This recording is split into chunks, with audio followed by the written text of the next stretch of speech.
তিনি মাহে বহি থাকো আৰু 2 দিনৰ ভিতৰতে অসমৰ ৰাজ্যপালে নতুন এৰিয়াবিলাক অন্তৰ্ভুক্ত কৰিব যেটো আমাৰ প্ৰায় বিশ্বনাথ পৰ্যন্ত হ'ব গতিকে নতুন কৰি যি আমি 22খন গাঁও দিছো টোটাল 60খন গাঁও হ'ব গতিকে खुलुमबाय नोंथाङा थामनेल आरो इन्ट्र भिडिअ नायनानै बुजिखाबाय जानांगौ आं मानि सोमोन्दै भिडिअ लाना फैदों नङा होमबा आं दिनै मोननै आयदानि सायाव भिडिअ लाना फैदों बिनि सेथियानो जाहैबाय आब' अनजालि दैमारिखौहाय आं बर' फेसबुक पेजनि गेजेरजोंहाय मा लिरहरदों बेखौ आं नोंथांमोननो फरायथिनानै होगोन एबा फरायनानै होगोन आरो नैथिया जाहैबाय सनितपुर आरो बिश्वनाथ डिस्ट्रिक्टनि माखासे थालांनाय बर' गामिफोरखौहाय बिटिआरआव सोसनबावसिगोन नोंथांमोना भिडिअखौ जोबजासिम नाय अब्ला बुजिगोन फैदो दानिया आब' अनजालि दैमारिखौहाय आं बर' फेसबुक पेजनि गेजेरजोंहाय मा लिरहरदों आं नोंथांमोननो फरायथिनानै होनोसै आरो नोंथांमोनाबो स्क्रिनाव नायनानै फरायलांनो हागोन नोंथांमोना खोनासंलांबाय थादो नुगासिनो दं आरो माखासे फोरमानबो दं ठिकादार चक्रनिफ्राय बिपिएफ हान्जानि नेहाथारि अनजालि दैमारिया बेसेबां लाख रां लांखो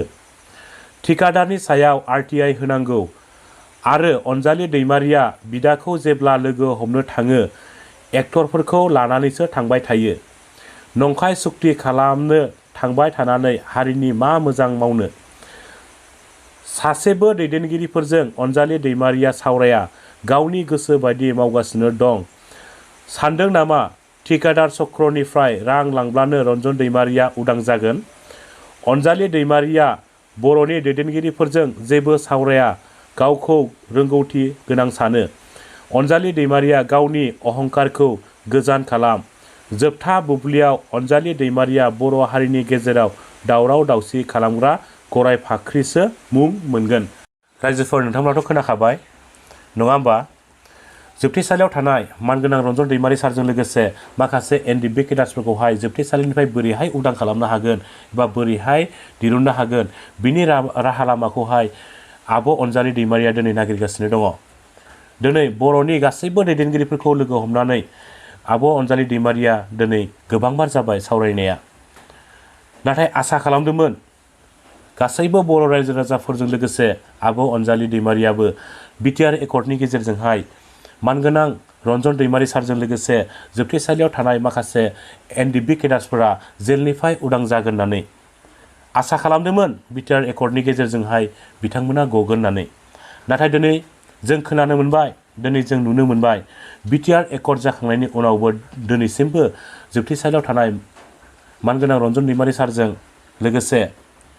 माखासे एनडिएफबि केडार्सफोरखौहाय थख'नो हायैखौ आरो जों खोनानो मोन्दों बिटिआर सक्तिनि गेजेरजोंहाय रन्जन दैमारि सारखौहाय दिहुननो हानाया गोरलै बाथ्रा नङा आरो बे बिटिआर सक्तिजोंहाय गनाय नङा होननानै बिटिआरनि मावफुं सोद्रोमा मानगोनां गबिन्द बसुमतारी सारानो दाख्लै मिडियानि सिगाङावहाय गुवारै फोरमायनानै होखाबाय अब्ला दिनै सोर नाजाबावगोन आरो बबे लामाजों थांनानै एबा बबे लामाजोंहाय मानगोनां रन्जन दैमारि सारजों लोगोसे माखासे एनडिएफबि केडार्सफोरखौहाय दिहुननो हागोन बे जोबोद दुखुनांथाव बाथ्रा दिनै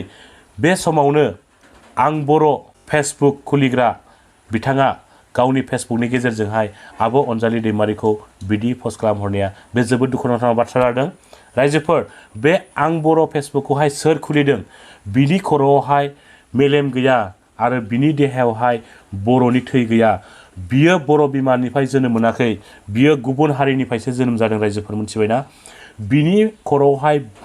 मेलेम गैया बिनियाव बर' हारिनि साननाय हानाय एबा साननो थाखाय बिनियाव खर'आव मेलेम गैया बे बर' बिमाजों जोनोम जायाखै